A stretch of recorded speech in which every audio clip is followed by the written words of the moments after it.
श्री गुलाब चंद कटारिया।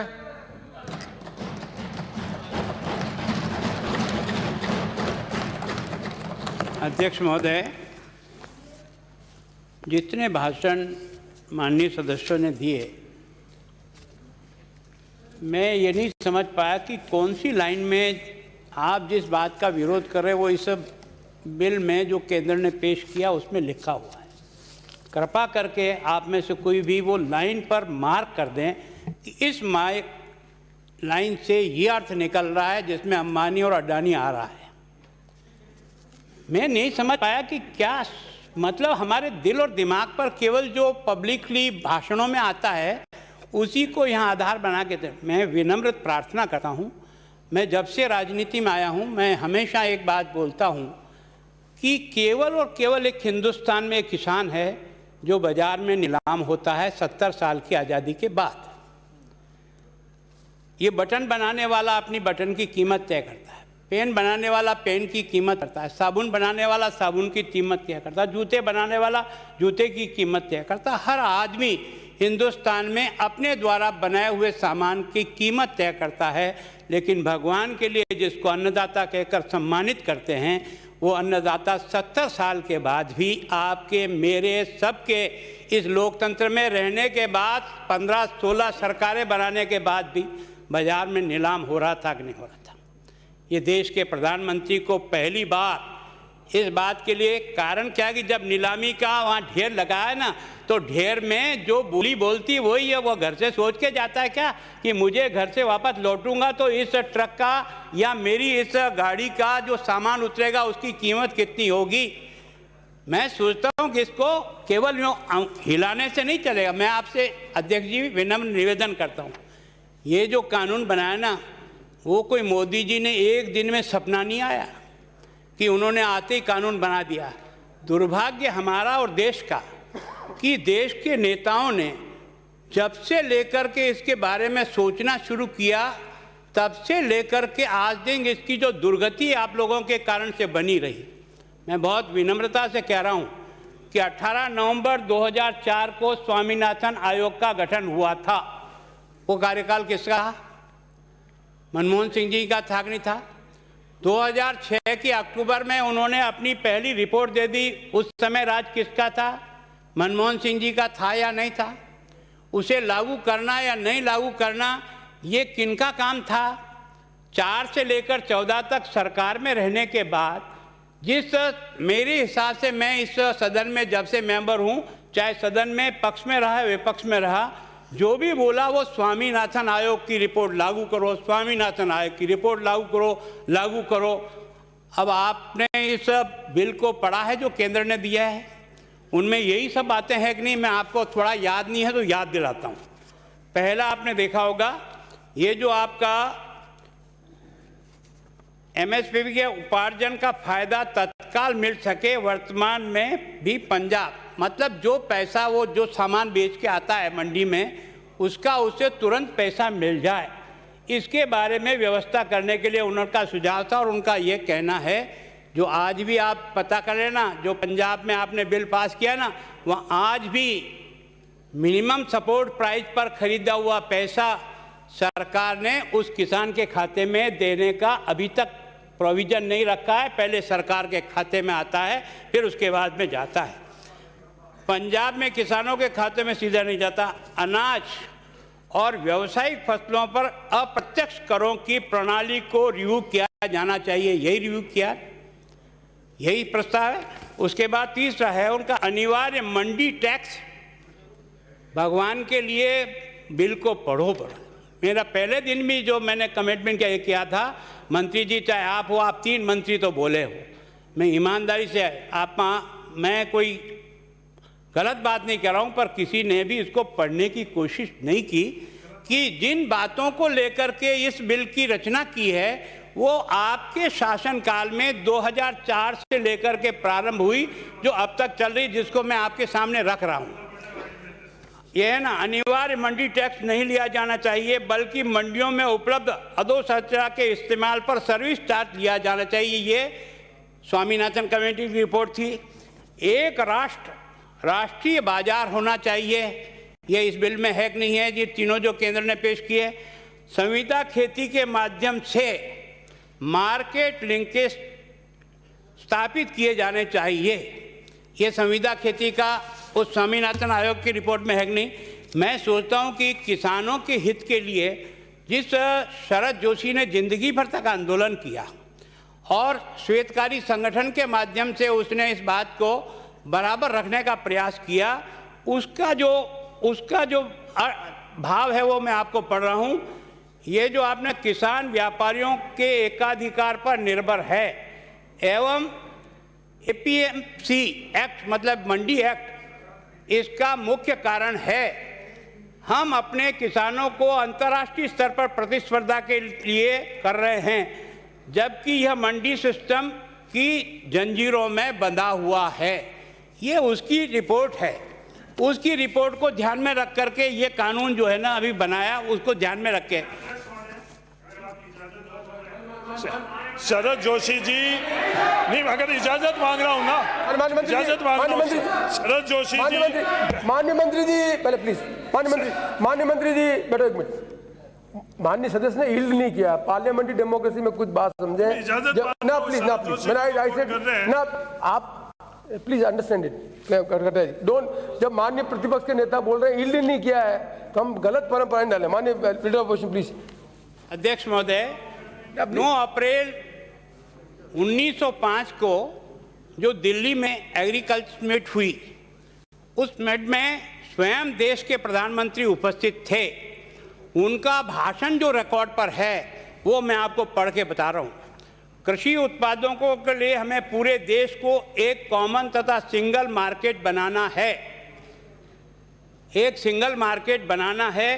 एक राष्ट्र एक मार्केट की बात जो इस बिल में है वो मनमोहन सिंह जी ने अपने भाषण में वहाँ उद्धृत किया था। अगर गलत हो तो जवाब के समय बता देना। उसके बाद आपने देखा होगा कि ये नेशनल कमीशन ऑन फार्मर्स बना है 2006 में। इसकी सिफारिशें देखिए आप। कृषि उत्पादों को सभी अप्रत्यक्ष करों को हटाया जाए, क्योंकि कृषि उत्पादों पर टैक्स न केवल उपभोक्ताओं के लिए कीमत बढ़ाते हैं बल्कि किसानों को मिलने वाले मूल्यों को भी कम करते हैं। कृषि उत्पादों पर टैक्स हटाने से अंतर्राष्ट्रीय बाजार में भारतीय कृषि उत्पादों की प्रतिस्पर्धा बढ़ेगी। प्राइवेट मंडियां खोलने की अनुमति दी जानी चाहिए। आज़ादी के समय मंडियां आवश्यक थी, लेकिन मंडियों की कार्यप्रणाली पारदर्शी नहीं है। अंतरिम व्यापार संबंधी सभी बाधाओं को हटाना चाहिए। ये सारी रिकमेंडेशन उस अपना जो नेशनल कमीशन जो बना 2006 में उसकी है।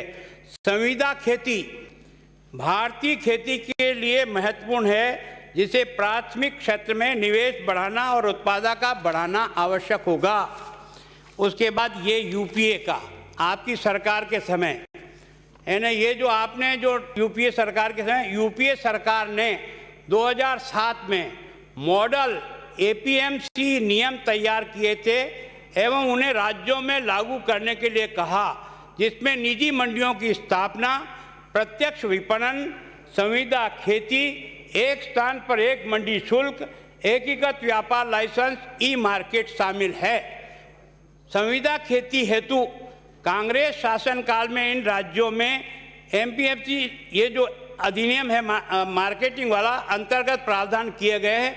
मेरी बात का जवाब देना, हरियाणा में ये 2007 में लागू किया कि नहीं किया, कर्नाटक में 2003 में लागू हुआ कि नहीं हुआ, महाराष्ट्र में 2006 में लागू हुआ कि नहीं हुआ, मध्य प्रदेश में 2003 में लागू हुआ कि नहीं हुआ। ऐसे हिंदुस्तान में जिन राज्यों में आपकी सरकारें थी, ऐसे 19 राज्यों में ये आपने कॉन्ट्रैक्ट फार्मिंग शुरू कर दी थी। पंजाब विधानसभा का जो आपका घोषणा पत्र है, जो अभी पंजाब के मुख्यमंत्री जी ने इस कानून के खिलाफ अपने यहाँ जो उन्होंने पास किया, जो आप जैसे करने जा रहे हैं वैसे उन्होंने भी कर लिया।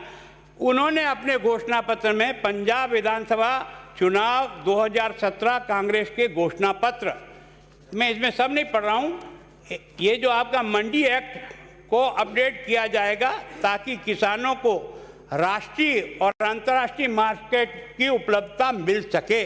और भी रिकमेंडेशन है। उसके बाद ये आपका कांग्रेस का घोषणा पत्र। इस कांग्रेस का घोषणा पत्र अभी लोकसभा के पहले था और इस घोषणा पत्र के अंदर पेज नंबर 17 पृष्ठ 17 पर जो लिखा है, क्रम संख्या 11 पर और 21 पर, उसको पढ़ता हूँ। क्रम संख्या 11 में कहा गया कि कांग्रेस पार्टी की कृषि उपज मंडी समितियों के अधिनियम में संशोधन करेगी, जिससे कृषि उपज के निर्यात और अंतर्राज्यीय व्यापार पर लगे सभी प्रतिबंध समाप्त हो जाएंगे। यह कांग्रेस पार्टी का घोषणा पत्र। 21 पर क्या लिखा है आपका पैरा में? यह है कि कमोडिटी एक्ट पर चर्चा हुई, हमारे मित्रों ने विरोध भी किया। बिंदु क्रमांक 21 पर लिखा है कि आवश्यक वस्तु अधिनियम 1955 को बदलकर आज की जरूरतों के संदर्भ में लिया जाएगा। विशेष आपात परिस्थितियों में इसे लागू रखा जा सकेगा, जो इसमें केंद्र के कानून में लिखा हुआ है। मेरे हिसाब से उसकी लाइन को पढ़ करके और उसके अंदर आप लाइनिंग लगा करके बताओ कि हम इस चीज का विरोध इस कारण से इन शब्दों से कर रहे, समझ में आ सकता है। इसी में लिखा है आपका मंडी समिति के अधिनियम में संशोधन, ताकि कृषि उपज के निर्यात और अंतर्राज्यीय व्यापार पर लगे हुए प्रतिबंध को समाप्त किया जा सके। आवश्यक वस्तु अधिनियम, इसी में बनाऊं, यह आपका ही घोषणा पत्र है। आवश्यक वस्तु अधिनियम इसी एक्ट को खत्म करेंगे। यह आपका ही है ना घोषणा पत्र, 19 का ही है ना। चुनाव के दिनों में अपने को वोट प्राप्त करने की खेती के लिए अलग तरह का चश्मा चढ़ाते हैं और बाद में उतार करके बातें करना शुरू कर देते हैं। 15 जून मैं इसलिए कह रहा हूं कि देश के प्रधानमंत्री ने जो आपने कहा ना अचानक कर दिया, अचानक नहीं किया। एक लंबे अध्ययन के बाद, सब लोगों की राय के बाद उन्होंने इस कानून को बनाकर उस किसान को अपने पैरों पर मजबूती से एक इंसान के नाते खड़ा करने का प्रयत्न किया। 15 जून 2019 को नीति आयोग की 5वीं गवर्निंग काउंसिल की कृषि संबंधी सुधार के कार्यों के बारे में चर्चा में एक निर्णय लिया और एक कमेटी का गठन किया। और समिति के सदस्य हैं महाराष्ट्र के मुख्यमंत्री, कर्नाटक के मुख्यमंत्री, हरियाणा के मुख्यमंत्री, अरुणाचल के मुख्यमंत्री, उत्तर प्रदेश के कमलनाथ मुख्यमंत्री, बाद में जो पंजाब के मुख्यमंत्री उनको भी उसमें सम्मिलित किया, कृषि मंत्री उसमें सम्मिलित है और सदस्य नीति आयोग उसमें सम्मिलित है। इन सब लोगों की कमेटी जो बनी, उस कमेटी ने जो सुझाव दिए, मैं आपको इसलिए बढ़ रहा हूँ ना, आप जो कह रहे हो ना कि अचानक रात को कोई सपना आया और उन्होंने अडानी और अंबानी दिख गया, क्या इसके अलावा हिंदुस्तान में कोई व्यापारी है ही नहीं?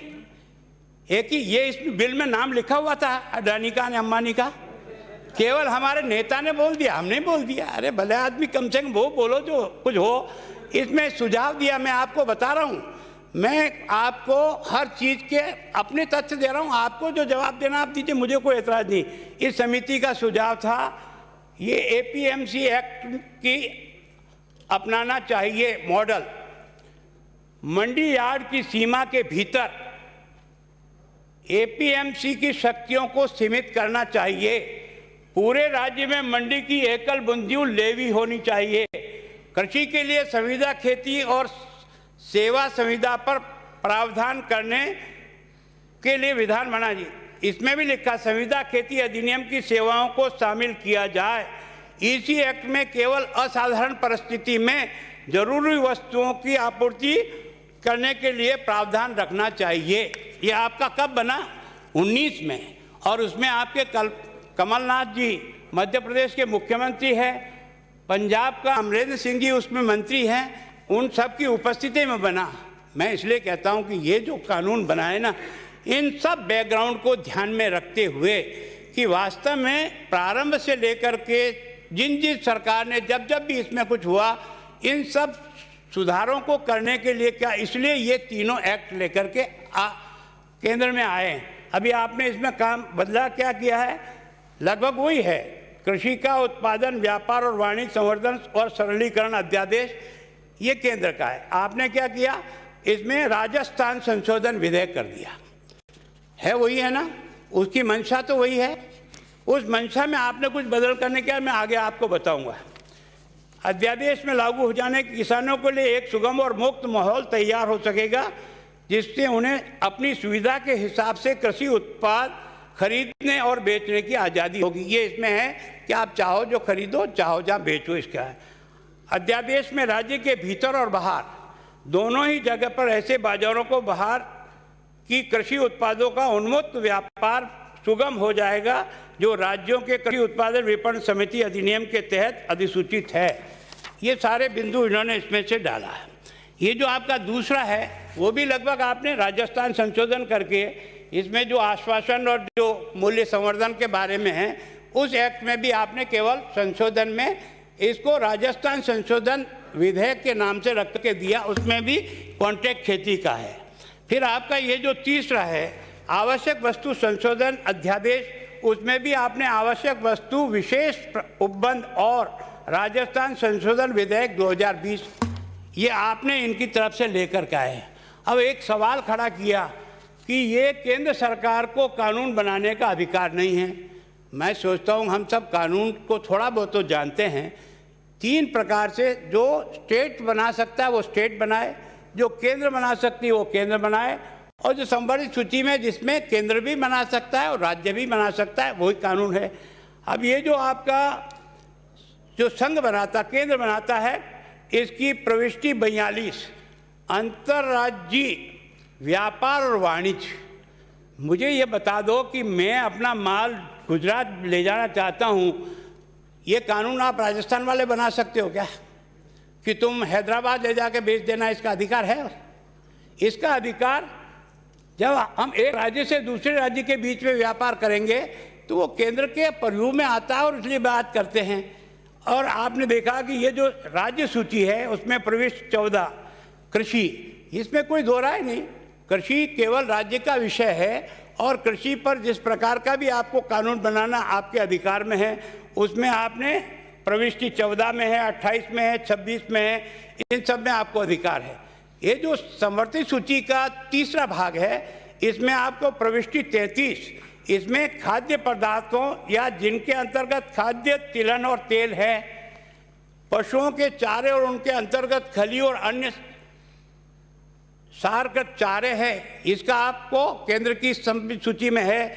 कच्ची कपास चाहे वह छोटी हुई ओटी हुई हो या बिना ओटी हुई हो, और बिनोला ये उसके प्रयोग में है। कच्चे जूट का व्यापार और वाणिज्य ये उनके प्रयोग में है संवर्धित सूची में। इसी तरह से 33 क में बाट और माप के संबंधित कानून बनाना केंद्र के अधिकार क्षेत्र में है। केंद्र ने उन्हीं अधिकार क्षेत्र का प्रयोग करते हुए केंद्र के पास 7वीं अनुसूची में संघ सूची की प्रविष्ट 42 पे अंतर्राज्य व्यापार और वाणिज्य को रेगुलेट करने का अधिकार है। आपने देखा होगा कि अनुच्छेद 301 इसमें आपने व्यापार वाणिज्य और समागम की स्वतंत्रता इस भाग के अन्य उपबंधों के अधीन रहते हुए भारत के राज्य क्षेत्र में सर्वत्र व्यापार वाणिज्य और समागम आबाद है। वर्ष 1961 में माननीय सुप्रीम कोर्ट के ऐतिहासिक फैसला यानी एक आसाम की T company versus state of Assam के बीच में हुआ, उसमें सुप्रीम कोर्ट ने अनुच्छेद 301 की व्याख्या करते हुए कहा था कि अनुच्छेद 301 में वस्तु का न केवल इंटरस्टेट व्यापार शामिल है बल्कि वस्तुओं का इंट्रास्टेट भी व्यापार इसमें सम्मिलित है जो 301 में कवर होता है। उसी के तहत ये कानून बनाया। अतः केंद्र सरकार द्वारा कृषि की उपज को लेकर इंटरस्टेट तथा इंट्रास्टेट व्यापार के सभी बंधुओं को हटाने के लिए कृषि सुधार कानून पूर्णतः संवैधानिक केंद्र के अधिकार क्षेत्र में है। फिर भी आपने पंजाब में जिस प्रकार का कानून पास किया, कृपा करके कोई यार गेहूं और आपने चावल ही क्यों किया जी? और ये आप जो है मिनिमम सपोर्ट प्राइस पर खरीदोगे, नहीं खरीदोगे तो आपको 3 साल की सज़ा होगी।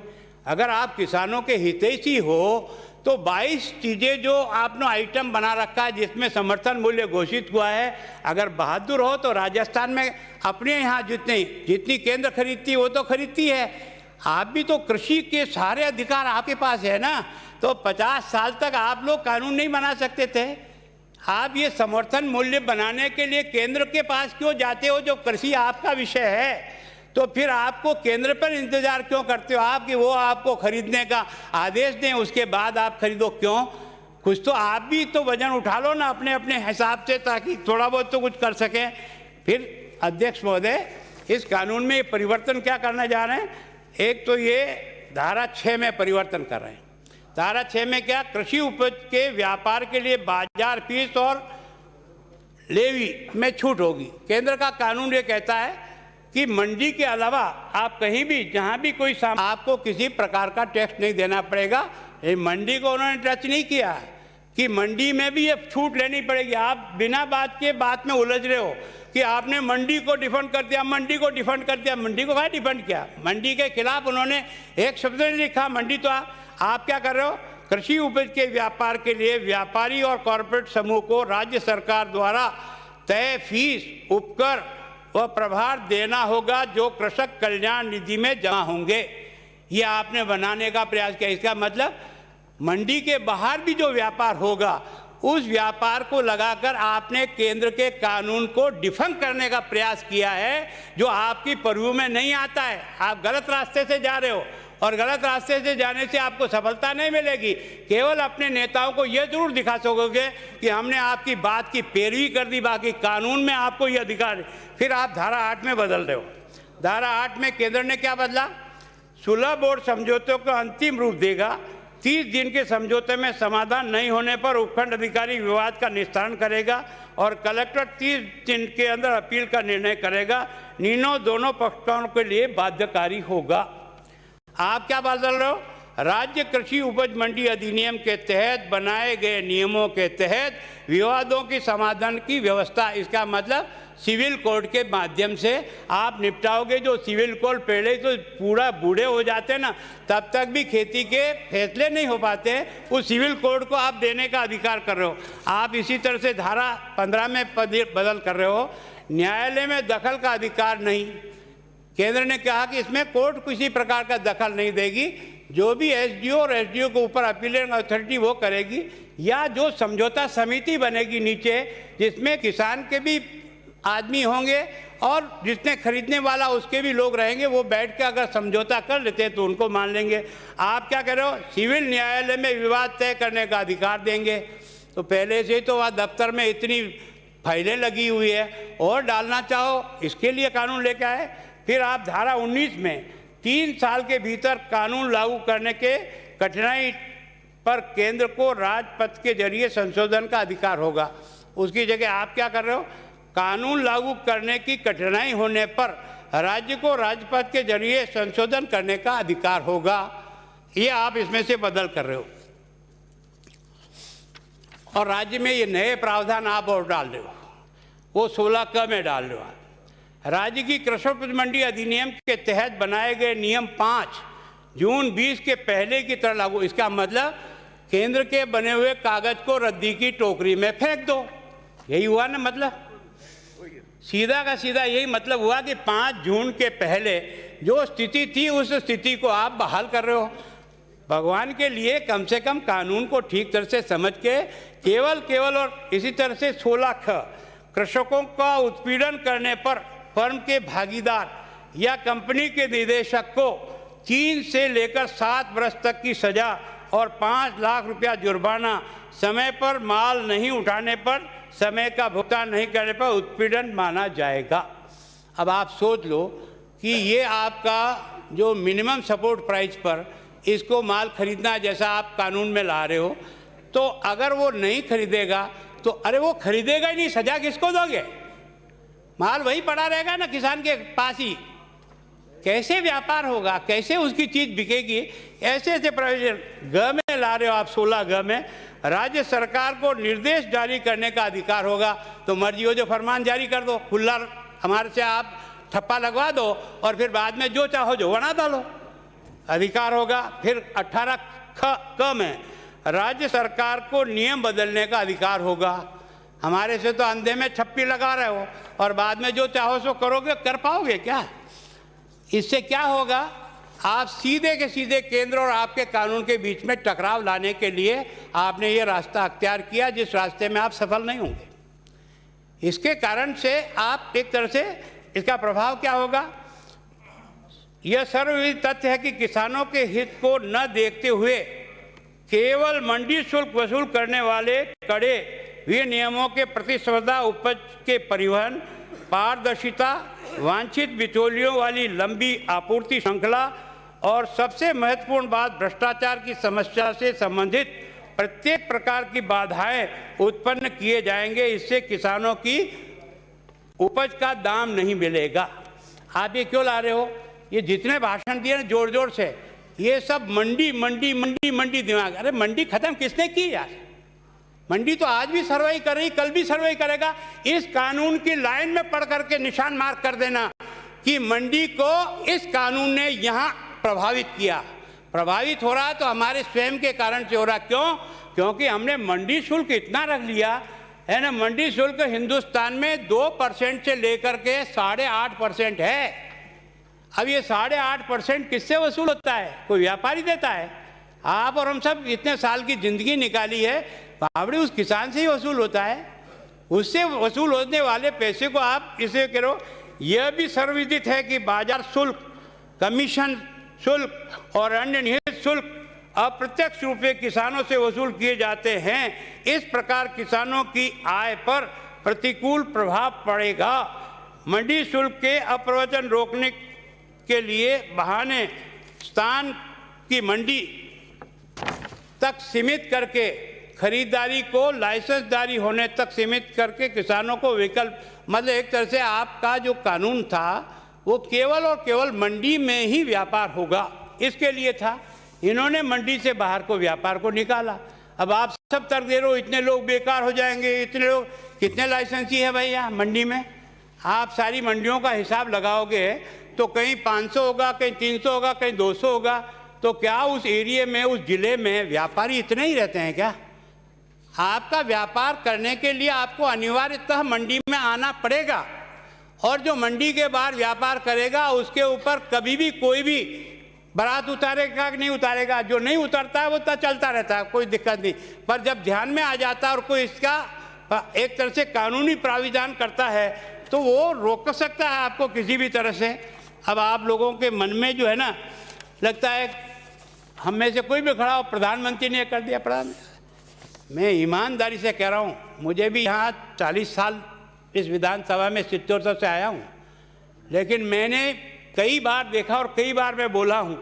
मैं आपसे विनम्रपूर्वक प्रार्थना कर रहा हूँ कि ये देश के प्रधानमंत्री ने किसान के जीवन को बदलने के लिए जिस प्रकार का कमिटमेंट किया है ना, वो आज तक कभी देखने को नहीं मिला है।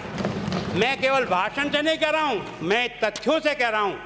आप लोगों ने UPA 1, उसका कार्यकाल था 4 से 9, उस समय पूरा 5 साल तक किसान का जो बजट में जो खर्चा था वो 29,504 करोड़ रुपया था पूरे 5 साल का। उसके बाद सेकंड कार्यकाल जो आपका फिर हुआ 9 से 14, उसमें 87,549 करोड़ का आपका बजट पेश हुआ।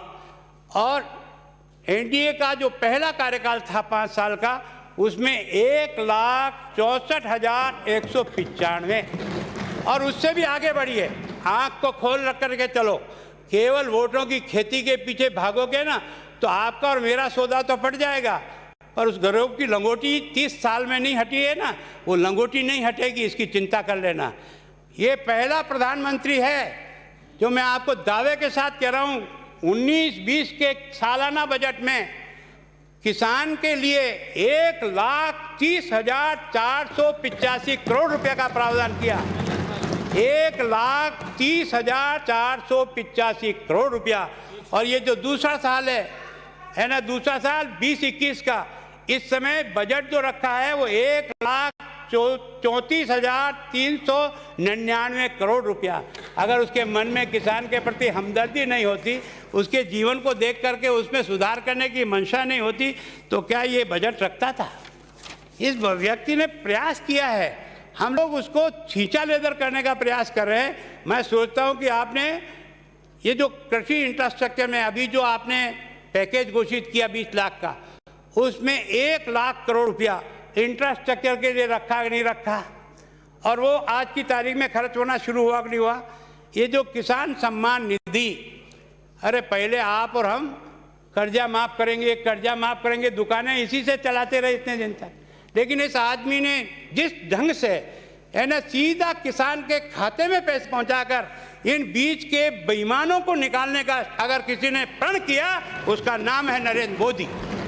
पहले ये सारा पैसा जो आपने या मेरे ज़माने में बनता था ना, आधे आधे लोगों की जेबों में जाता था कि नहीं जाता था। 500 रुपये की उस विधवा पेंशन को ठीक तरह से बंट नहीं पाती थी। इस व्यक्ति ने जिस प्रकार से जनधन के खाते खुलाकर है ना, जनधन के खाते खुलाकर 10 करोड़ किसानों के खाते में अब तक 93,000 करोड़ रुपया 93,000 करोड़ रुपया डाला है। 1-2 रुपया नहीं डाला है। आपने देखा होगा, अभी आपने देखा इस कोविड के समय में जब संकट आ गया था, किसान एकमात्र ऐसा व्यक्ति रहा जो देश की आमदनी को, जीडीपी को बनाने में बना रहा। और उसने जीडीपी को जिंदा रखने का काम अगर हिंदुस्तान में किसी ने किया ना, वो किसान ने किया। लेकिन प्रधानमंत्री जी ने इस कोविड के अंतर्गत भी है ना 9 करोड़ किसानों को 38,000 रुपया सीधा उनके खाते में और डाला। अभी आपने देखा होगा प्रधानमंत्री की घोषणा में ये जो एफपीओ बना रहे हैं है ना, फार्मर प्रोड्यूसर ऑर्गेनाइजेशन, 10,000 बनाने की घोषणा नहीं की है। उस आदमी ने 6,850 करोड़ रुपया इसका सैंक्शन करके इसका काम प्रारंभ कर दिया है। आप और मैंने कई सालों तक इस फसल बीमा भाषण दे दे के थक गए थे। ये भला हो अटल बिहारी वाजपेयी का कि पहली बार आप बड़ी बड़ी डींगे हाँक रहे हो। 54 साल तक राज किया रे, अपनी लिस्ट उठा करके बताओ यार कि हमने ये किया नहीं किया, पता तो लगे यार क्या हुआ और क्या नहीं हुआ। केवल बातें कह देने से चलेगा क्या? हमने 54 साल तक राज किया, आज कमी निकाल रहे ये नहीं है ये नहीं है, तो दोषी कौन हो, आप हो या मैं हूँ? 6 साल का ये प्रधानमंत्री ये दोषी है या 54 साल तक सरकार चलाने वाली दोषी है? 10,000 एपीओ बनाने का काम किया। फसल बीमा केवल 4 साल में, मैं आंकड़े के साथ बोल रहा हूँ, ऐसे गपगजट नहीं मार रहा हूँ, आंकड़े के साथ कह रहा हूँ। फसल बीमा योजना के तहत जो किसान ने पैसा जमा कराया वह 17,500 करोड़ रुपया जमा है। और उसके एवज में किसान को मिला कितना है? किसान को मिला है 77,000 करोड़ रुपया फसल बीमा का। फसल बीमा योजना को आप सबने भी मांग की, यहाँ पर कई भाषण हुए कि इसको स्वैच्छिक कर दिया जाए, अनिवार्य नहीं रखा जाए। तो वो फैसला भी प्रधानमंत्री जी ने कर दिया कि ये बीमा भी स्वैच्छिक है, अगर आप चाहो तो करो, नहीं चाहो तो मत करो। है ना, ये पहला प्रधानमंत्री है जिसने किसान रेल चलाई और उसके कारण से ये जो जितनी भी सब्जियां है, फल है, जो नुकसान होने की चीज़ है उसको आप तुरंत ले जा सको। उसके लिए 2 ट्रेनें अभी प्रारंभ हो गई, अभी तो प्लेन भी चालू हो रहा है। संस्थागत ऋण, जिसके लिए आप बहुत बड़ी बातें करो ना, इतने सालों तक राज करने वाली पार्टी किसानों को ऋण देने की जो अंतिम सीमा आपने छोड़ी ना, वो 8 लाख करोड़ रुपए छोड़ी है। और इस देश के प्रधानमंत्री ने इसको बढ़ाकर 15 लाख करोड़ रुपया किसान को कर्जा दे रहा है। कितने पर? 4% पर। कितने पर? 4% पर। फिर भी आपको समझ में नहीं आता, कुछ नहीं कर रहे हम तो बर्बाद करने पे ही लगे हुए हैं। पता नहीं आपको क्यों लगा। ये ना सोइल हेल्थ कार्ड, इस सोइल हेल्थ कार्ड के आधार पर उन्होंने हिंदुस्तान में 10,000 इसकी आपको वो जो लेबोरेटरी है वो तैयार की है। और अब तक 15 करोड़ किसानों को हेल्थ कार्ड जो है ना वो उपलब्ध करा दिया है, कुछ भी नहीं काम किया। इसी तरह से आपने देखा हो इस कोविड के समय में, वैश्विक महामारी में दौरान गेहूं को जो खरीद हुई है वो केंद्र जो है ना पहले जितना था उससे 1.5 गुना केंद्र ज़्यादा खरीदने के केंद्र बनाए हैं।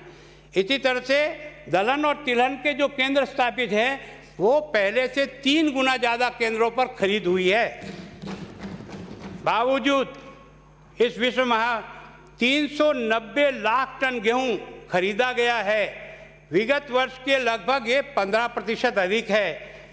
इससे 75,000 करोड़ रुपया किसानों के खाते में डाला है। लॉकडाउन के बाद कृषि गतिविधियों को पूरी तरह से रियायत किया है। ये आपको मैंने बताया था, जो फार्मर प्रोड्यूसर ऑर्गेनाइजेशन जो बना रहे हैं उसमें प्रत्येक जो मैदानी एरिया 300 उसके मेंबर होंगे, उनके लिए, उनके दफ्तर के लिए, उनके बाकी सामान के लिए, आदमी के लिए हर एक को 18-18 लाख रुपया दे करके खड़ा करें ताकि वो किसानों के अंदर उनकी समस्याओं को सुलझाने का प्रयास करें। ये जो है ना प्रधानमंत्री सम्मान निधि, ये आप तो नहीं कर सकते थे। इस व्यक्ति ने जिस प्रकार का प्रयत्न किया ना, उसको आपको जो अच्छा किया उसको मानना चाहिए। अब तक 9.75 करोड़ लाभान्वित किसानों को 74,000 करोड़ रुपये इतना डाला है। किसान क्रेडिट कार्ड, अब ये भी बहुत ज़रूरी था, 54 साल तक आप नहीं कर सके, बहुत कठिन काम था। किसान क्रेडिट कार्ड को प्रारंभ करने का श्रेय अटल बिहारी वाजपेयी को है पहली बार, जिसके कारण से किसान अपनी ज़मीन पर कर्जा लेकर के भी अपने खेत को आगे बढ़ा सके। और आज की तारीख में 99,92,000 से अधिक किसान क्रेडिट कार्ड इस देश में बने हुए हैं। और अभी ये जो भारत सरकार ने एक नया आदेश निकाला, जिनका भी किसान क्रेडिट कार्ड है वो संख्या लगभग 2 करोड़ है, उन सबको भी ये किसान क्रेडिट कार्ड मिल जाएगा। तो इससे आपने बड़ी बातें की कि मिनिमम सपोर्ट प्राइस पे खरीदते नहीं, मिनिमम आपने क्या कर दिया 40-44 साल में, खरीद करके ढेर लगा दिया था क्या? ये ऐसी बातें करने में माहिर है।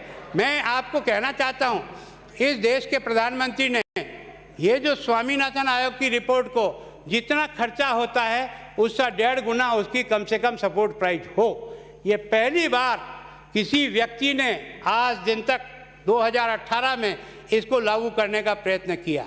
और उसके कारण से आज मैं आपको आंकड़े के साथ बताता हूँ, जब आपकी सरकार थी 13-14 में गेहूं का आपका जो मिनिमम सपोर्ट प्राइस था वो 1400 था। आज की तारीख में जो सपोर्ट प्राइस है वो 1975 रुपया है, 1975 रुपया, 41% की बढ़ोतरी है। जो 1100 रुपया था जब आपने सरकार छोड़ी थी मिनिमम सपोर्ट, आज 1600 है, 45% ज़्यादा है। इसी तरह से चना जो 3100 का था आज की तारीख में 5100 बना है। मसूर ये भी 2950 था, आज 5100 रुपया पर क्विंटल है। इसी तरह से आपका मस्टर्ड ऑयल है, ये 3050 था, उसकी जगह आज 4650, 52% ज़्यादा है। इसी तरह से मूंगफली जो 4000 में थी आज की तारीख में वो उससे अधिक 6000 से है। मैं सोचता हूँ इस प्रकार से, अभी इसको यहाँ भी मैं बता रहा हूँ आपको कि वास्तव में इसकी खर्चा कितना हुआ उसका भी है कि ये जो गेहूं के उत्पादन में जो खर्चा माना गया वो 960 रुपया माना गया, जबकि वास्तव में पैसा जो मिल रहा है आज की तारीख में वो 1975 रुपया मिल रहा है। इसका मतलब 106% खर्चे से अधिक मिनिमम सपोर्ट प्राइस जो है ना इस व्यक्ति ने की है, इसको मानना चाहिए।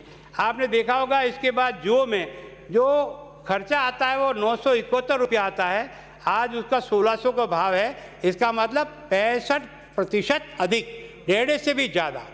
मैं सोचता हूँ कि चने का जो खर्चा आता है वो 2866 रुपया आता है, आज 5100, लगभग 78% अधिक पैसा मिलता है ना। इसी तरह से आपने मसूर, इसका खर्चा 2864 मानते हैं, उसकी जगह 5100 मिल रहा है, 78%, ये भी अधिक है। आपको देखा होगा ये जो मस्टर्ड अपना ऑयल है, इसमें पहले से आज 93% जितना इसका खर्चा होता है 2415 रुपया खर्चा मानते हैं, उससे भी दिया। इसका मतलब इन्होंने एक तरह से स्वामीनाथन आयोग की इस बात को ज़मीन पे लाने का प्रयत्न किया है और आपको इससे अधिक बढ़ाया है। यही नहीं, आपने देखा होगा जो खरीद हुई है, मैं केवल इसलिए कि आप आलोचना के लिए जो चाहो करो, आप अपने बहुमत के आधार पर इस कानून को भेज करके अगर राजस्थान की भद्दे बिगाड़ना चाहो बिगाड़ो, मुझे कोई एतराज़ नहीं। आपने देखा हो यूपीए के समय में जो धान की खरीद हुई चावल की, वो 2,88,770 करोड़ रुपए की हुई, और अभी 14 से 19 के बीच में 4,34,788 करोड़ रुपया। तो क्या मतलब है? गेहूं की खरीद है जो आपके 5 साल के राज में हुई थी वो 1,68,000 की हुई, और इस समय इस सरकार का जो पिछला कार्यकाल 14 से 19 था उसमें 2,27,000 करोड़ रुपए की खरीद हुई है। इसी तरह से आपने देखा होगा तिलहन में आपके समय में 50 लाख टन हुई थी, अब की बार जो हुआ है वो 14 से वो 56,000। दलहन जिसके बारे में सबसे ज़्यादा शॉर्टेज थी और बाज़ार में महंगाई के कारण से लोग बहुत परेशान थे, 5.4 लाख मैट्रिक टन की खरीद हुई थी आपके टाइम पर, जिसको इस व्यक्ति ने 100 लाख टन है ना, एक तरह से दलहन को खरीद करके बाजार में जिस प्रकार की शॉर्टेज थी इसको पूरा करने का प्रयास किया। विरोध का कारण क्या है वो मैं आपको बताता हूँ। आपका विरोध का कारण है सरकार रो रही है अपने पैसे को। कैसे? क्योंकि मंडी से जो आमदनी होती है वो सरकार की आमदनी का सोर्स है, और इसके कारण से आपने राजस्थान में 2.6% से लेकर के 5% तक का मंडी शुल्क लगा रखा है। अब मंडी शुल्क अगर आपका 5% है और आज गेहूं का जो समर्थन मूल्य है वो आप इसको 2000 मान लो, 2000 का मतलब हो गया 5% के मतलब आपका 100 रुपया एक बोरी पर एक्स्ट्रा लगेगा। अब उसको दोनों छूट है कि वो बाहर भी बेच सकता है और अंदर भी बेच सकता है, तो किसके टाट में खाज खा रही जो अंदर आएगा? कौन आएगा अंदर? आपको विचार करना चाहिए, मंडियों को स्टैंड करना चाहिए, क्योंकि हमारा बहुत बड़ा इन्वेस्टमेंट उसके ऊपर है, और मंडी को समाप्त करने के लिए इस कानून में कहीं प्रावधान नहीं है। आपको थोड़ा सा अपना पैसा छोड़ना चाहिए और इस टैक्स को घटा करके केवल मंडी मेंटेनेंस के नाम से जो कुछ भी आप टैक्स लगाना चाहते हो वो लगाओ, ताकि आपके वहाँ का खर्चा भी निकले।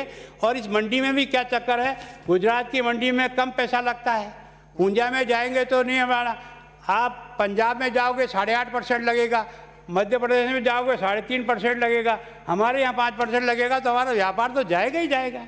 अगर आपको कुछ करना है, मंडियों को जिंदा रखना है, तो सबके बराबर लाने का प्रयास करो, तब तो आपकी मंडियाँ जीवित रहेगी। ये किसने कहा कि मंडी में माल नहीं बेचना है? जिसके मन में आए मंडी में बेचे, जिसकी मर्जी आए बाहर बेचे, उसमें क्या दिक्कत है? फिर आपको दूसरा क्या कारण है, मंडी में जो व्यापार करने वाले लोग हैं उनको थोड़ी सी तकलीफ होगी, क्योंकि पहले वही लाइसेंसी थे और वो लाइसेंसी होने के कारण से जितना भी व्यापार था वो उनके पास ही आता था और उसके कारण से उनको बहुत आमदनी होती थी। अब क्या हुआ कि पैन कार्ड जिसके पास है वो भी खरीद सकता है। अब ये खरीदने के लिए झाड़ोल में भी वही अडानी अंबानी आएंगे ना। क्या बातें करते हो यार, वहाँ का व्यापारी क्या धुंधुना बजाएगा? वहाँ का व्यापारी धुंधुना बजाएगा? पहले कहते वो कैसे जाएगा, कैसे आएगा? अभी उदयपुर की मंडी में आने 50 किलोमीटर चलना पड़ता है, क्या पैदल माथे पर लेके आता है? भाई केवल और केवल तर्क देकर के समझ जाने का प्रयास करते हो। बोले मंडी के काम करने वाले हमाल बेरोजगार हो जाएंगे। हाँ, एक बार तो सीधा का सीधा, क्योंकि मंडी में माल कम जाएगा, लेकिन बाहर भी तो कोई न कोई बोरी तोकेगा नहीं तोकेगा, वो किसान ही तोक के रख देगा। जहाँ छोटे छोटे गाँव में भी मंडियों की रचना होगी वहाँ भी तो काम होगा, तो वो कोई बेकार होने वाला नहीं। और आप कह रहे हो, एक और आपने बड़ा तर्क दिया कि 86% लोग छोटी होल्डिंग वाले लोग हैं। ये छोटी होल्डिंग जिसके पास आधा बीघा है, मैं भी उस ट्राइबल एरिया में घूमता हूँ, जिसके पास 1 बीघा है, वो तो अपनी मक्की डाल करके मजदूरी पे चला जाता है, क्योंकि वो जानता है कि मुझे इसमें से कुछ अपना जीवन तो चलेगा नहीं। लेकिन इस कॉन्ट्रैक्ट फार्मिंग के कारण से अगर ये जो आपका फार्मर ऑर्गेनाइजेशन जो बन रहा है, ये अगर क्लब करके और उनको लेकर के अगर जितने भी आधुनिक साधन हैं उनका प्रयोग करके अच्छा फर्टिलाइज देगा, अच्छा बीज देगा, अच्छा देगा। फिर आपने कहा कॉन्ट्रैक्ट फार्मिंग, अरे बोले आज भी कॉन्ट्रैक्ट फार्मिंग सोगन कौन दिला रहा है कि तुम दो यार? पहली बार तो किसान को एक आज़ादी मिली है कि वो चाहे तो बेचे, ना चाहे तो बेचे। और कॉन्ट्रैक्ट किस में होता है? लिखित में होगा। लिखित में जो कॉन्ट्रैक्ट होगा उसमें ये कहाँ शब्द लिखा है कि ज़मीन बिक जाएगी? आप में से कोई बहादुर पड़ा हुआ हो तो अंडरलाइन करके आज भाषण का जवाब दो, तब लिख देना कि यहाँ लिखा हुआ है कि किसान की ज़मीन लोग खोज लेंगे। कैसे खोज लेंगे? कोई कॉन्ट्रैक्ट में नहीं है वो, बहुत उसको बाहर निकाल करके कॉन्ट्रैक्ट होगा फसल का। जो चीज़ आज आपने देखा होगा, जब लहसुन का भाव 80 रुपया 90 रुपया किलो होता है, तब सारे किसान लहसुन बो देते हैं मेरे प्रतापगढ़ में, और जैसे ही पैदावार होती है वो लहसुन 8 रुपये किलो में आ जाती है। इस कॉन्ट्रैक्ट फार्मिंग में कम से कम जब किसान अपनी बात का समझौता करेगा तो इतना तो करेगा, बाजार मूल्य से नीचे तो नहीं करेगा ना। तो वो प्रोटेक्ट हुआ कि बर्बाद हुआ। मैं सोचता हूँ कोई ऐसा तो कोई हो नहीं सकता, केवल और केवल आपको एक ने बोल दिया अंबानी अडानी, अंबानी अडानी, सबको नाम याद हो गया, दो नाम और भी है, बिरला भी हो गया, टाटा भी होगा, डालमिया भी होगा, नाम नहीं याद है। अच्छे नहीं लगते वो, अच्छा लगता है। कौन सा कानून है मुझे ये बता दो, अभी तक के आपकी सरकार अब तक चली इतने सालों तक, आप बता दो ऐसा कौन सा कानून है जो किसान के हित की रक्षा कर सकता है। उस कानून को पढ़ देना। ऐसा कोई कानून हो जो किसान के हित की रक्षा करता हो, उस कानून को आप पढ़ना। सौभाग्य से पहली बार आपको लग रहा है, अध्यक्ष महोदय बहुत विनम्रतापूर्वक, इस प्रकार के टकराव से कभी भी आप कोई इस लोकतंत्र को नहीं चला पाओगे। केवल ये खुश हो जाना कि मैंने ये कर दिया, मेरे बहुमत है, ये कर दिया, इसके कारण से मत रहो। इसके कारण से लाभ क्या होगा कि न्यूनतम समर्थन मूल्य पर खरीद जो है ना, वो धीरे धीरे प्रारंभ होगी, आगे बढ़ेगी, है ना। कोई भी घाटा आकर के नहीं बेचेगा। मंडी यार्ड और उसके संबंध में राज्य एपीएमसी मतलब मंडी का जो है शक्तियाँ कम नहीं करता है। कहाँ लिखा है कि मंडी इसमें ख़त्म कर रहा है ये कानून? मंडी खत्म कर रहे हो आप अपने स्वार्थ के कारण से। और विशेष करके पंजाब, जिसका 8,000 करोड़ रुपया मंडी शुल्क आता है, वो इसको रो रहे हैं। किसान की मजबूती और उसकी बहबूदी के लिए नहीं रो रहे हैं। इससे किसान की आय नहीं बढ़ेगी। इससे कारण से किसान इतना तो आज़ाद हुआ कि वो भी अपनी फसल की मेहनत का दाम तय करके जिससे कॉन्ट्रैक्ट करना चाहे वो, आपके युवा वर्ग को काम नहीं मिलेगा। अगर वास्तव में हिंदुस्तान में सबसे ज़्यादा एम्प्लॉयमेंट देने की ताकत किसी में है तो हिंदुस्तान की एग्रीकल्चर में है। लेकिन हमने इसको खड़ी नहीं होने दी। हमने इसको कभी भी ईमानदारी से, मैं कह सकता हूँ, 1 बीघा में अगर आपका ताइवान का पपीता लगाकर किसी ने खेती की ना, तो साल का 50,000 रुपया डेफिनेट कमा सकता है। ये मेरी गारंटी कर रहा हूँ। क्यों आप उनको उसी धान और मक्की में ठोस रखा है? उनको निकलने दो ना। दोली मूसली पैदा करने के लिए उनको आप सपोर्ट करो ना। दोली मूसली के कारण से उनको प्रति बीघे पर 1 लाख रुपए की इनकम होगी। उस खेती से आपको निकालना, तो इससे किसान का भी भला होगा, नौजवान को काम मिलेगा, उपभोक्ताओं को। अब आप जो सामान, पहले तो आएगा उदयपुर की मंडी में गेहूँ, और उदयपुर की मंडी में गेहूँ का भाव जो बढ़ेगा उसके बाद वापस झाड़ोल जाएगा। झाड़ोल पे फिर आप और मैं जहाँ नौकरी करते वहाँ खरीदने जाएंगे, तो वो जो बेचने वाला वो हमको सब मुनाफा जोड़ के नहीं देगा ना। तो उपभोक्ताओं को भी नुकसान होगा। इसके कारण से उपभोक्ताओं का एक तरह से उसकी कीमत पर कंट्रोल होगा। फिर ये जो वाद, इस प्रकार के झगड़े टंटे होते हैं, वो जल्दी से निपटेगा। मैं सोचता हूँ कि इस कानून में जो तीनों, मेरी विनम्र प्रार्थना है, ये जो आपने एक कानून है कि एसेंशियल कमोडिटी एक्ट, ये 1955 का है ना, और इस 55 का आपकी इन सब रिपोर्टों में है कि ये जो आपका एसेंशियल कमोडिटी एक्ट है, इस पर विचार करना चाहिए। आपका ये सुझाव भी आया था कि भाई उस समय हमारे यहाँ शॉर्टेज थी हर चीज़ की, और इसके कारण से हमको करना, अगर कोई इमरजेंसी आ गई, शॉर्टेज हो गई, तो आपको ये अधिकार तो अभी भी प्राप्त है ना, आप उसका कर सकते हो। आपने इन तीनों कानून को लाकर एक तरह से केंद्र के कानून को रद्दी की टोकरी में डालने की मंशा से लाए हो। इसे बोलो कि ये है कि नहीं है। इस प्रकार से आप कोई कानून बना करके केंद्र के साथ ठीक प्रकार से बर्ताव बना के चलोगे क्या? मैं सोचता हूँ अगर राजस्थान के किसान का कहीं अहित हो रहा है, उस अहित के लिए आप करो तो आप मिनिमम सपोर्ट प्राइस अपने बूते पे करो ना। इतने साल तक सरकारें चलाते होगी, आप और हम बूढ़े हो गए, तो आप अपने द्वारा भी तो कुछ करो यार। मिनिमम सपोर्ट प्राइस करेगी तो कौन? केंद्र। फसल बीमा करेगी कौन? केंद्र। फला करेगी कौन? केंद्र। क्यों वहाँ क्या रख के भूले थे क्या? ये बड़ी आश्चर्यजनक बातें करते हैं। ये जो केवल बातें देने के लिए, भाषण देने के लिए जोर जोर से खड़े हो जाते हैं, जैसे कोई हम कोई किसी के दलाल है क्या? हैं बिचौलिया, बिचौलिया। कौन है बिचौलिया? कोई बिचौलिया नहीं है। जो व्यापार करता है कोई बिचौलिया नहीं। कौन बिचौलिया? सब अपना काम करते हैं, अपना धंधा करते हैं। ये जो शब्द आप प्रयोग करते हो, भगवान के लिए मत करो। इस प्रकार के शब्दों से कभी भी हम लोकतंत्र को मजबूत नहीं करेंगे।